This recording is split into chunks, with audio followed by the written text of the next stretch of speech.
ഒരു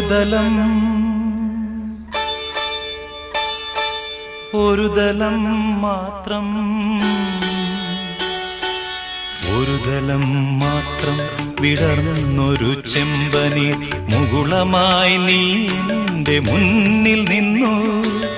ഒരു ദലം മാത്രം വിടർന്നൊരു ചെമ്പനീർ മുകുളമായി നീ എന്റെ മുന്നിൽ നിന്നു. തരളകപോലങ്ങൾ നുള്ളി നോവിക്കാതെ കഴുകാതെ ഞാൻ നോക്കി നിന്നു. തരളകപോലങ്ങൾ നുള്ളി നോവിക്കാതെ കഴുകാതെ ഞാൻ നോക്കി നിന്നു. ഒരു ദലം മാത്രം വിടർന്നൊരു ചെമ്പനീർ മുകുളമായി നീ എന്റെ മുന്നിൽ നിന്നു.